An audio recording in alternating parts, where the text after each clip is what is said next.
Good evening, everyone, and welcome to the Brian Crombie Radio Hour on Saga 960. I have an inspirational young lady to introduce you tonight. Caleesis Telesh is her name.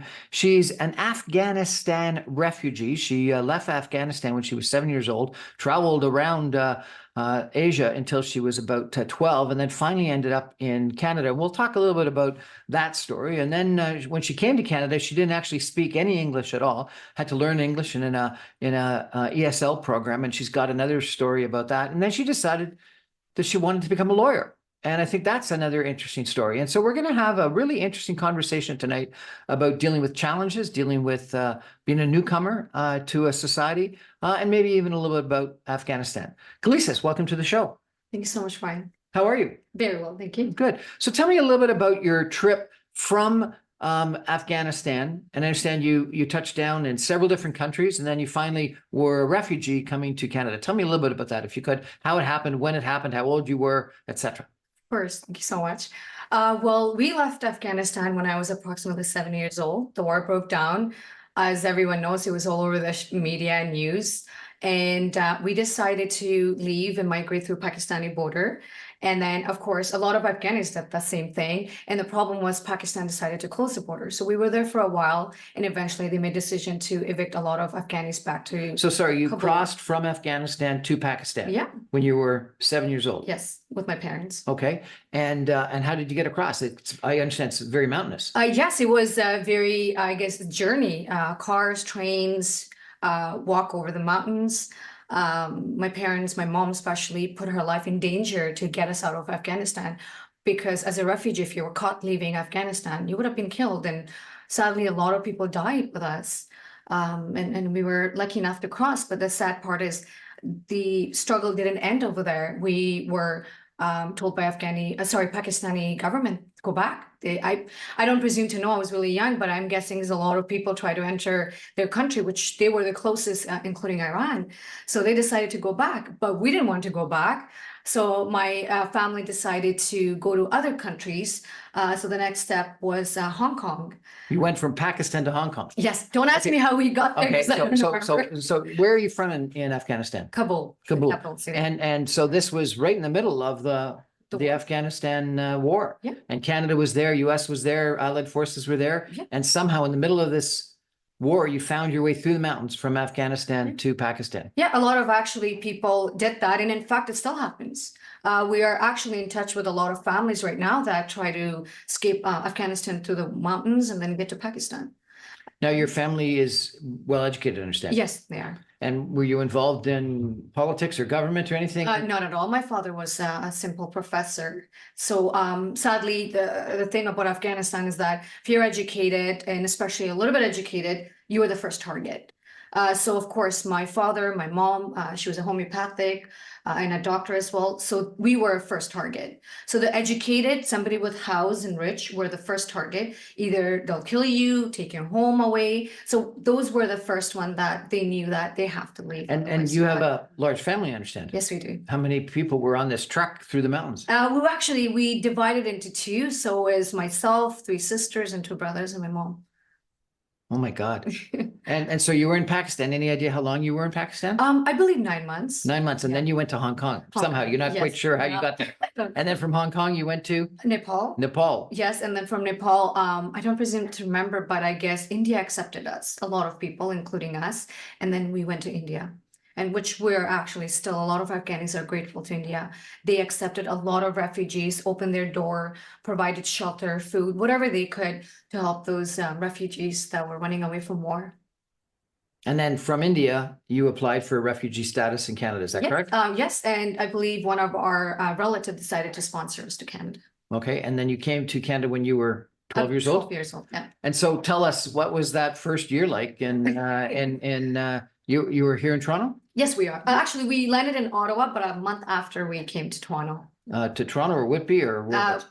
Somewhere around North York. Okay. Yeah. And so tell us about that first year. You get up in class and yes. you didn't speak any English. Not at all. What was all that like? Beautiful and a little bit. I was nervous because we didn't understand. It was myself, my sister, my cousins. We didn't speak any language. We didn't know what the teacher was saying. So, but we were assigned a worker who spoke the language, so she was responsible to translate. So what she did was day one. I still remember we got here somewhere in July, and then the school started a month after, 2 months. So when we went to school, we were part of this ESL classes, which a lot of refugees were there. So we felt a little bit welcome because you had native speakers who didn't speak English. So you had friends. I personally, more than being nervous, I was really excited to be out of the war, out of all this chaos, fear. I was really happy to be in Canada. I can imagine. I And was. and you were there with your mother and your father, or just your mother? But my mom. Yeah. And did you have income? No, we were in government assistant when we came here, and honestly, Canadian government was generous enough to, and it still are, to provide assistance to refugees until they, I guess, settle down and get a job, and then they get out of that. Okay, so we're going to come back to this and chat a little bit about your sort of your progression through education. But right now, you are a lawyer Yes, Ontario. and fully employed, obviously. And your siblings are what?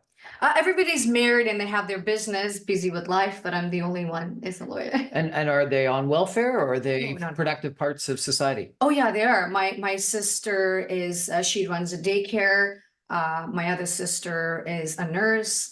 So everyone was I guess everyone was able to get a job and have a good life, and they're married, and their husband has a company, so they're doing very well.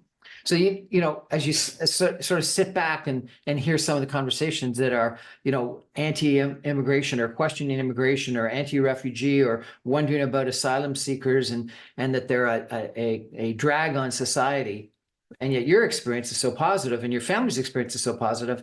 How do you think about that, or do you think about it? I think it's as everything, Brian. In life, there's good in everything, and there's some bad. Some people would like to use it for their advantage, and there's some people that will take it and you abuse it, the process. So I'm not going to say that every refugee that comes to Canada is amazing. It's not true. But what I understand is, as a refugee, you become very humble. You go through no food. You don't even know if you're going to be alive. Even if you're 7 years old or 12, you get to see your family suffering so much. So it's something that it makes you very humble, and also you become very appreciative of small things in life. And for example, myself and actually my friends, I was extremely excited and humble to go to school every morning. I would wake up an hour early so I can go to school. And this is not offered to any refugees, I believe, around the world. If you're in the war, school is the last thing as a kid to go to, or have a friend, or have a uniform. I personally think a lot of refugees are humble. They work really hard. They try their best to be somewhere in life because they have nothing. They come from nothing. And they know how it feels not to have anything. So do you think that refugees, immigrants are a positive contribution to Canada or a negative contribution to Canada? Definitely positive. Even from, I mean, I don't have an economic degree, but from a humble research I have seen, all the small jobs, if it's a bathroom cleaner, pizza driver, all the small work, or even farmers, we need them. We need them to pick up the rest of the work that sadly a lot of Canadians or a lot of people don't want to do. So I think to progress our country as itself, we need them. But the question is, But not just those jobs.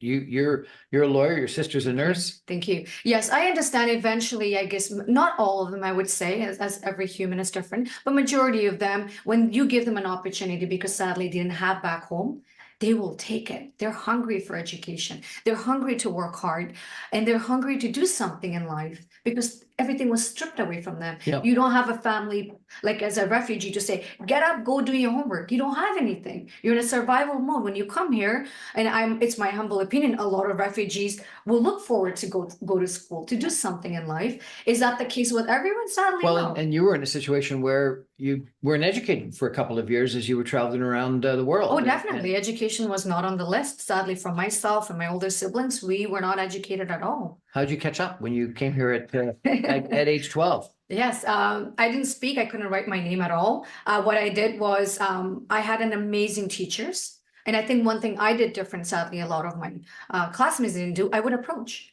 One thing I learned as a young girl, that you approach. I had an English ESL teacher, and I said, listen, the speed I'm going, it's going to take me probably 10 years to learn. What can I do? She said, oh, I can teach you during lunchtime. There's after school programs, there's summer school programs, and there's night school. I signed up to each of them, Brian. Really?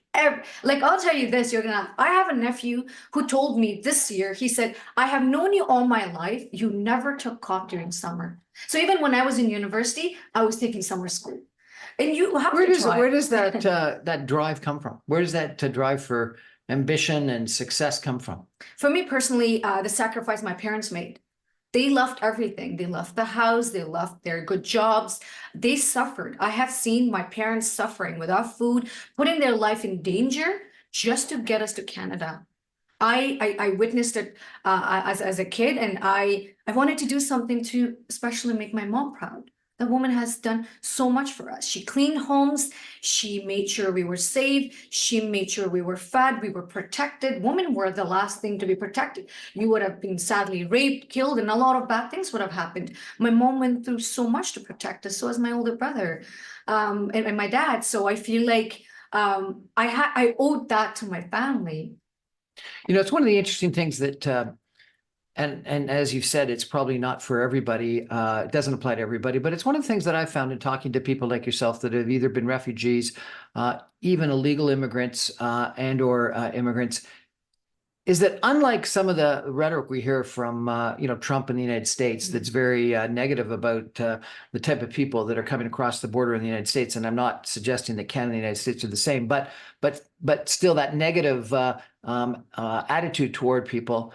The people that I've found that have come to this country as refugees or asylum seekers or as immigrants, even illegal immigrants, have often been the most enterprising, the most entrepreneurial, the highest work ethic. And, when you think about whether you're coming from Afghanistan or Venezuela or Colombia or wherever it is, it takes a lot of effort to get to the United States or Canada. And I think it's very similar to the immigrant story that my family had. My family came as refugees, from a potato famine in Scotland and Ireland. And it was a very different world, 200 years ago when they came. But I think that it was the people that were most enterprising. And often it was, in my era, the second or third sibling of a family, because the eldest got whatever the assets were in Ireland or in Scotland or in England. And so if you were the second or third born, you were encouraged to go out and try something different. And I think that's one of the keys, is that people that go through some of these hardships but strive for a new opportunity really are some of the most enterprising, resilient, aggressive, entrepreneurial and enterprising of the people that we could possibly have. I think that often we're getting the best of the world coming to Canada, not necessarily the people that some of the rhetoric suggests we are. Anyway, that's my own personal opinion. We're going to take a break for some messages and be back in just 2 minutes. Stay with us, everyone. Interesting conversation about a lawyer from Afghanistan and how she got here and where she's going. Stay with us, everybody.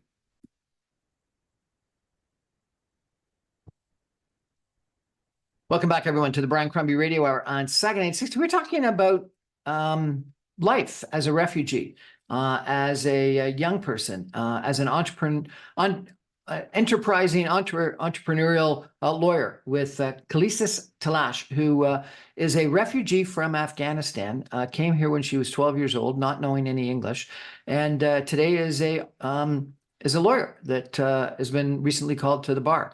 So Caleesis, let's go through the education. And you're now a lawyer, but let's roll back. So grade 12, not grade 12, 12 years old, you didn't speak any English. Tell me a little bit about, that experience and how and why you got to becoming a lawyer. Of course. So I started for first, I believe, few years was only ESL courses. And I was not really part of a normal, I guess, school. Didn't go to field trips, none of that. All my job was, and even my dream was to learn. And that's what my parents also decided for us to do. And fast forward, of course, after a few years, I decided to go to high school.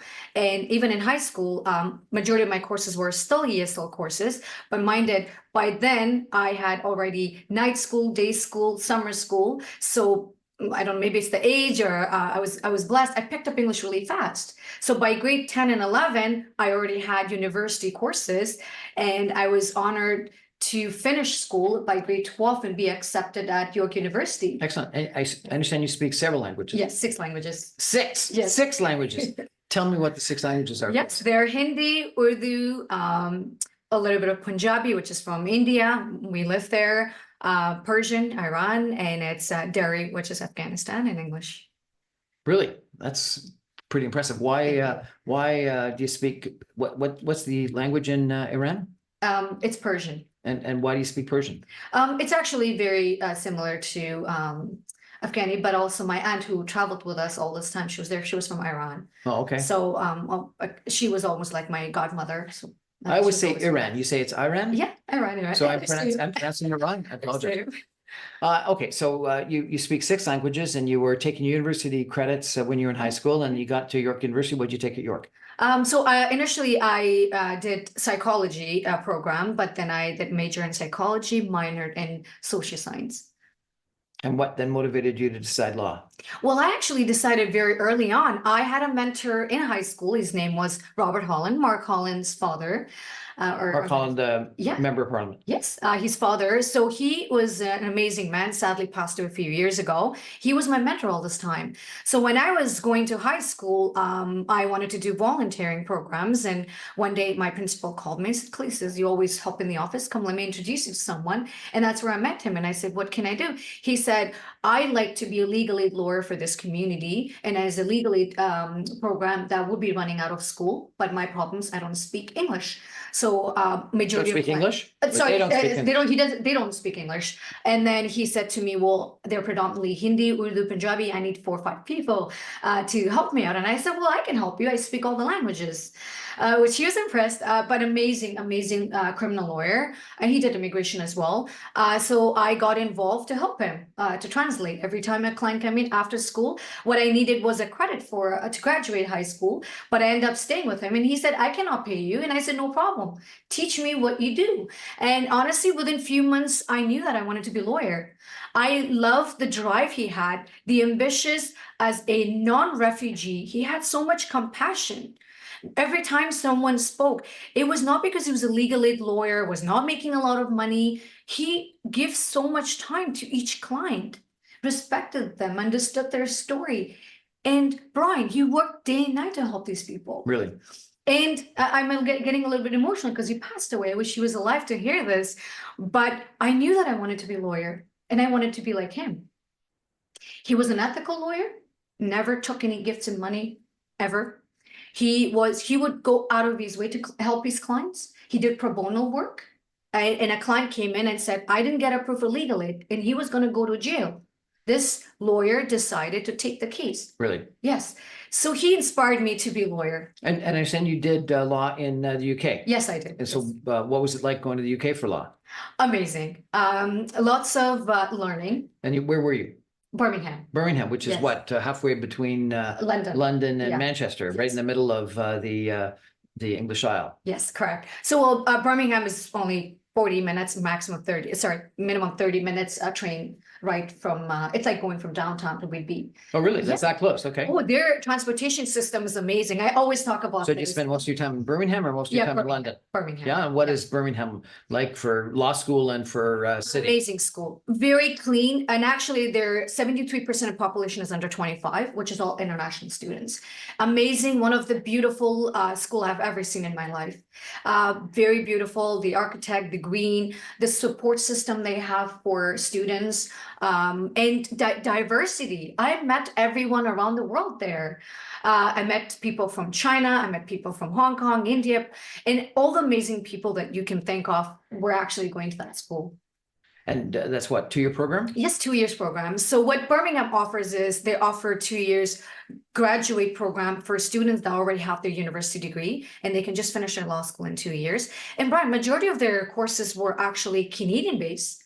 So their criminal law, their common law were all taught by Canadian professors. Oh, really? Yeah. And one of the professor, my common law professor, was teaching at Osgoode. I'm presuming she probably got better package, decided to teach from Birmingham. So majority of our courses were Canadian. They were really mindful to make sure that you understand the Canadian courses, because a lot of these students wanted to go back. But you also learned English law. Which I found an amazing, fascinating, and maybe I can go back and share why I decided to go to England. Thank Please. you. So I actually wanted to always travel, and I always wanted to do international law when I was really young, and I thought I would work for human rights. And when I was researching, one of my counselor at school said, well, then you should go to international schools like Australia or Paris or one of those countries. And Birmingham was something that we found and was very Canadian friendly. We're offering Canadian courses. And she said, well, you can even come back to Canada one day if you decide. So I decided to apply there. And I didn't even know I was going to get accepted. Within a week and a half, I got accepted. Fantastic. Yes, and it was a very rushed thing. So I decided, okay, I have a week and I have to tell my parents now I'm going. And remember, I was always under protection of my parents. This is the first time I'm going to live alone. Yep. And my mother, she is my hero. She looked at me, she said, I trust you. You have done so well so far and you're a good kid. I want you to go if this is something you want. And I said, Mom, it's a 2 years program. I will have an opportunity to live by myself. And, I will learn to be responsible. Did you live in a residence or an apartment or what? Sadly, no, I did not live in resident. And the reason that is I didn't have the money. So I lived an hour away from the resident. You lived an hour away? An hour away, yeah. And I walked an hour and 40 minutes every day. It's expensive and it's in pounds. So remember, double money. So I only had some help from my parents to pay my school. But when it comes to my living and paying my Metro Pass, my books, or my food, I had to work. So I also worked there. What did you do? I worked at the restaurant, washed dishes, cleaned floors, cleaned the bathroom, and then I eventually got promoted to be server. And again, Brian, I don't know a lot about alcohol, so I couldn't serve it, so I would serve food. So that's what I did for those 2 years. Unbelievable. And are the programs that you take in the law school comparable to what you'd get in a law school in Canada? Yes, correct. Yeah. And so then when you come back to Canada, you had to do an equivalency program. Yeah, Tell us about that. Yeah, of course. So when you come back, it's something, to be honest, when I was really excited, I didn't know a lot. And then of course the school wants to excite you. And, I didn't know about Law Society. I didn't know I got to come do all these exams. I just thought I'm going to just practice law and become a human rights lawyer. And then of course I came back and I applied and they said, oh, well, no problem. We'll recognize your degree, of course, from a common law, but you have to either go do your master's a year at Osgoode or at UFT, or do, X amount of courses, which are basically all the equivalencies. And some of them already did in England. And of course, there's no exception to me. Everyone had to do it. So I thought, well, I don't want to spend a lot of money to do my master's, decided to do my equivalencies. It's a self-study. They provide you the basically all the schedules, and you just go find the book yourself and study. If you're somebody that Was it difficult? Extremely. Yeah. Yeah. Because for the first time, not myself, everyone, you're on your own. No one's going to tell you to show up to class. No one is going to tell you how much study, to time yourself. You're on your own. And if you have any doubt, maybe look for a private tutor if you have the money. And that's a year long? No, you have actually, I believe, up to 3 years. So you can do on your own pace. You can go work, maybe do one course at a time. And all you do is when you're ready, you register for the exam. But you did it within a year? No, actually 2. I was working full time as well. What were you doing full time? I worked, when I came back, I was blessed enough to get a job at RBC. I worked as their clerk and corporate law. And then I also worked for Gardner Roberts, and I was also a court clerk for Ministry of Attorney. Oh, really? Thank you. Yeah, so I was doing all of that while I was a lot of sort of legal work. Yes. To give you some more experience. And you got your equivalency, and then you write the bar ads, which is when? So the bar was last year. Yeah. And then while I'm doing that, I was also doing my articles. And what's your article? With Denny Keffitz. He's a criminal lawyer. Criminal? Yeah. Was that an interesting experience? Very, very. I won't ask you about any cases. Of course not. Any noteworthy ones though? Yes, few. Again, Mr. Keffitz is an amazing lawyer. He's written books on criminal law. I learned a lot.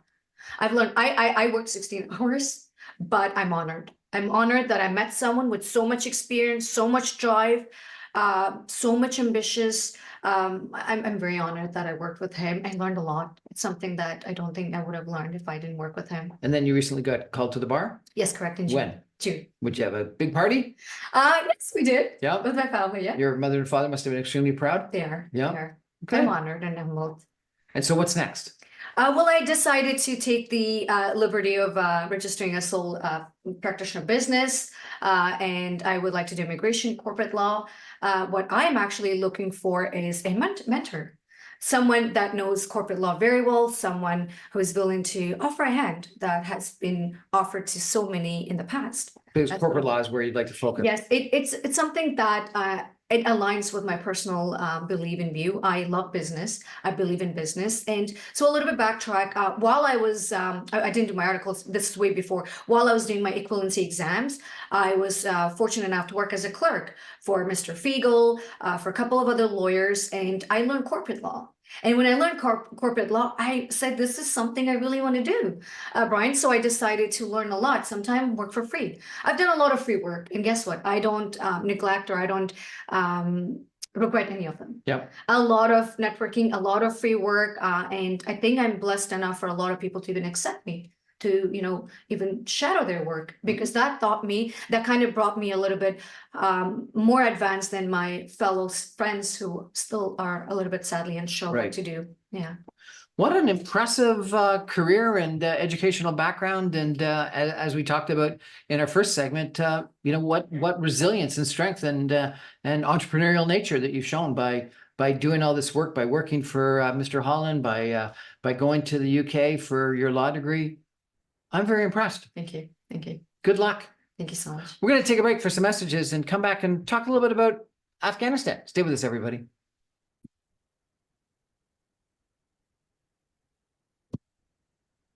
Welcome back, everyone, to the Brian Crombie Radio Hour on Saga 960. We're talking tonight with Caleesis Telesh, who is a Afghani refugee to Canada. She left when you were, what, 5 or 7 years old? 7. 7 years old, and you arrived in Canada when you were 12. So you left 5 years around Pakistan, Hong Kong, Nepal, and India. My God, you saw the world. And then finally got to Canada, Toronto, when you were 12 years old, and went into an ESL course, not knowing any English, but you speak 6 languages, and you went to York University, and you went to University of Birmingham for your law degree, and now you're called to the bar in Toronto. So congratulations and good luck with the rest of your career. And you want to do corporate law now, so you're looking for an opportunity there. Let me take a step back, though. You know, the way that women are treated, educated or lack of thereof in Afghanistan is a big issue. And it's been an issue that people have really focused on during sort of, you know, the war and then after the Canadians and Americans have left Afghanistan. Tell me what you think about that issue.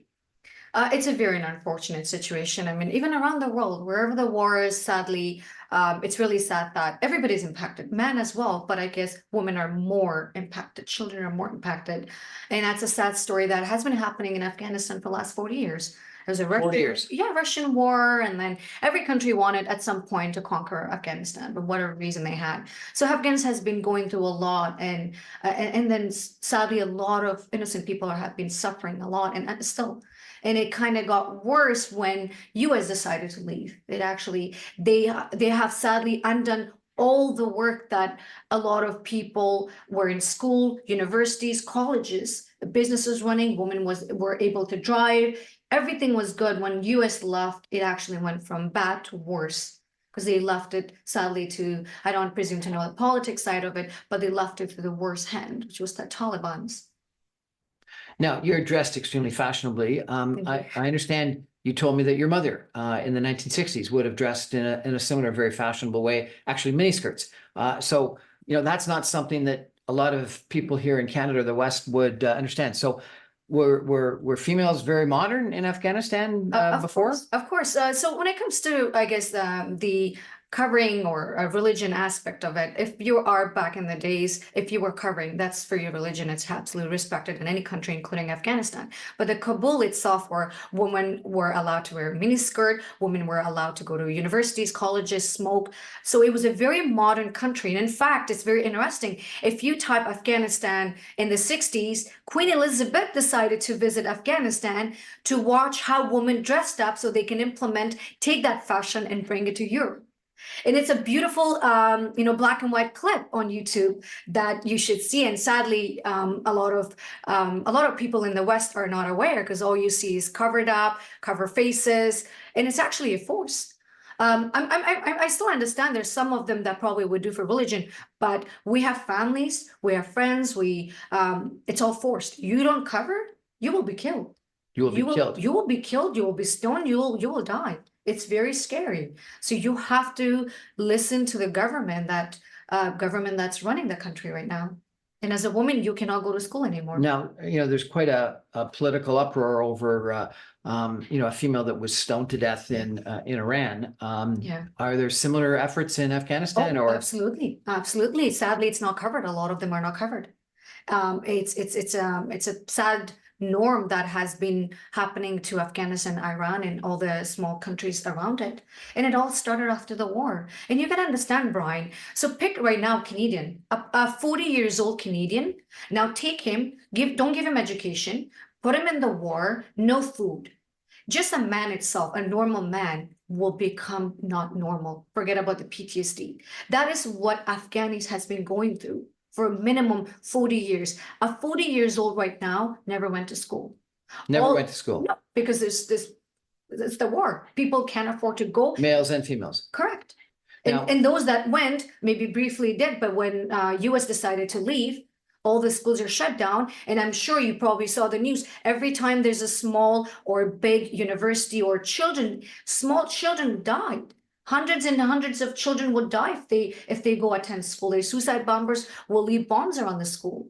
And then so you imagine. So I was under the understanding that females aren't allowed to be educated in Afghanistan. You're saying even males aren't allowed to be educated either? Well, basically, there's no school right now. There's no school. So if there's no school, there's war, especially the country doesn't have money and Taliban took over. Even between me and you, let's say you're one professor that goes, well, the last thing people care is school. It's all about survival. Let's just say Canadian, let's say us Canadian right now, there's a war break here. Would you really care about school? The only thing you'll care is how to survive. And there's a lot of suicide bombers. I don't presume to know what's happening inside. I'm not there. From what we're hearing from our families, my cousin was in medical school. She's out. In Afghanistan. In Afghanistan. She decided to go. Her parents are afraid. They locked her. They're scared. And guess what? The same school, a bomb went off after a week. So many innocent people, the one that loved school, died. Young girls, young boys, they all died. No, I understand there's a fair Afghani community in Canada, in Toronto. Is that correct? Yes, correct. Are you a cohesive community? I believe so. Yeah. I mean, I am here and there, but most of the time I was really so busy with, my mom calls me a very isolated human. All I did focus was my school. And honestly, I had one friend and we both wanted to study. Yep. That's all I've done. And study and work and volunteer. Yes. This summer is the first summer in my entire life that I did not go to school. So if you were speaking to someone from Afghanistan or wherever that was thinking about being a refugee and leaving the country for a better future, what would you tell them? A very interesting question. And it's very humble view. Sadly, as a human, it's not really, I guess, exception to refugee. It's the mindset. It's the mindset. You have two options in life. Are you going to be a victim and say, I've been through that, my family died, and it's a sad. I'm not trying to be inhumane and say, oh, well, forget about who died and how much you lost, just forget it. No, what I'm saying is Canada is an amazing country, especially to me and to us. They were kind enough to open their doors to us. So you have two options in life. Are you going to be a victim, or are you going to take advantage of the system that offers you free school, free education? I mean, up to until even if you go to university, they don't stop you. You can still get OSAP. And that's what I did. I got OSAP. Yes, it's a loan that I have to pay, but I know a lot of people complain. I would not. They at least open the opportunity for me to go to school. So it's a mindset. And honestly, Brian, a lot of refugee that I know, and I always call this, and I say this to my mom, she laughs. I said, the war was a school to learn when a failure happens, you don't give up. Yep. You become resilient. You do not, when one country closes the door, you do not say, okay, you don't take no for an answer. You knock another country's door to let you and your family in. Well, if you went from Afghanistan to Pakistan to Hong Kong to Nepal to India, finally to Canada, you knocked on a lot of doors. Yeah, we did. We did. And I see that as an honor. Were I you feel like living like refugee camps right. in tents and Yeah, stuff? thanks.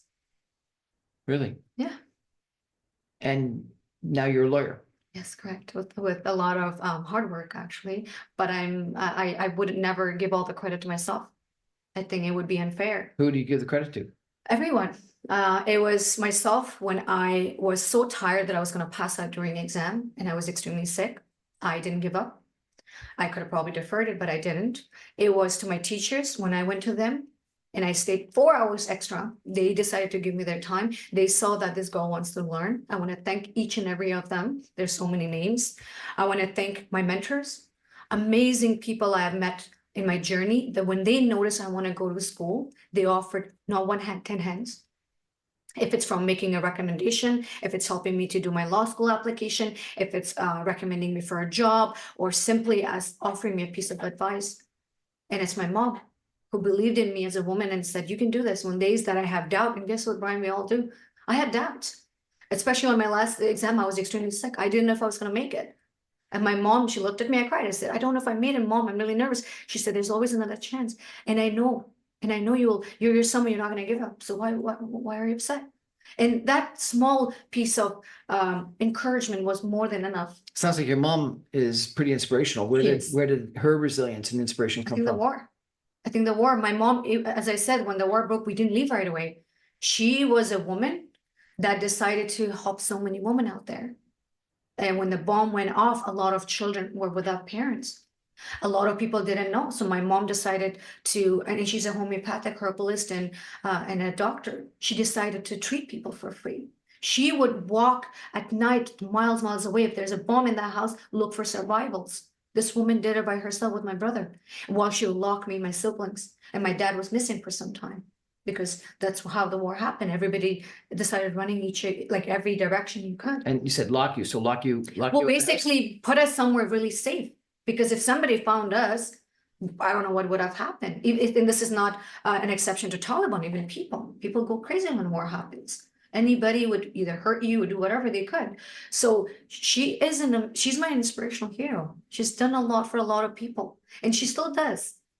That's great. I'd like to meet her sometime. That's pretty impressive. So what would you say to a minister of immigration or a prime minister that is thinking through our current asylum rules, our current refugee rules? There's been a lot of people that have criticized that, our asylum rules internationally, frankly, were written, 2 decades ago when there wasn't a lot of migration, or not nearly as much migration as there is today. But because of poverty, because of wars, because of economic reasons, there's a heck of a lot more migration today, and you hear it mostly in the United States. But it's there's been riots in the UK recently. There's been antipathy,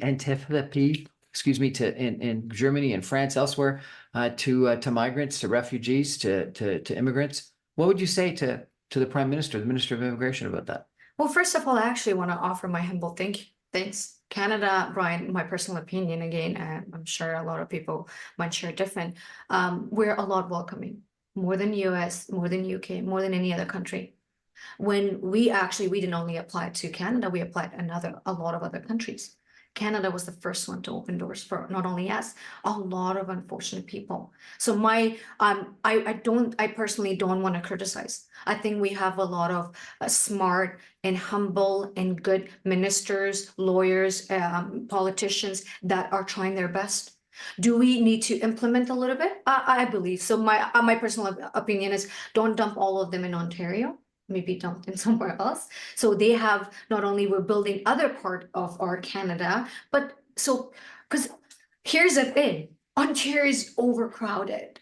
It takes 3 hours on average to get from one side of the town. There's so much going on the highway. I think it's overpopulated. I don't think I'm saying not to open our doors and close it on refugees. And that's what I love Canada for. But what I'm saying is maybe implement it, bring them to other provinces where they can help in culture, their businesses. And a lot of refugees are smart. Some of these guys are not just refugees showing up, they're business people. They're people are doctors, nurses. And here's another thing, Brian, a refugee will work harder on a job. They will do extra work because they know what it takes. Oh, some of them have fear to be kicked out. So they'll do extra work. You hire them to be a pizza maker, they will go naturally and clean the bathroom 3 times.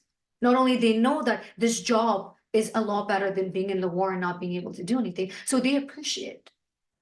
So my opinion is a humble opinion. They're doing amazing job so far. Maybe Ontario should be closed a little bit, and I think that's happening slowly as I'm speaking with a lot of my colleagues who are a lot expert in immigration law. Maybe send them to other provinces.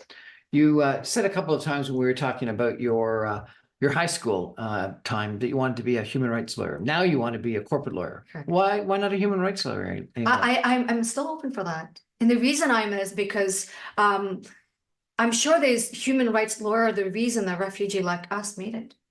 I know that somebody out there, if it's a man and woman, someone made a law that refugees should be allowed, that little girls should be part of their family, that sadly, let's just say back in the day, Holocaust, parents were taken away, or Indigenous, their children were taken away from them. I'm sure one human as an international or human rights lawyer decided that when a refugee claim is accepted, the children should be part of it.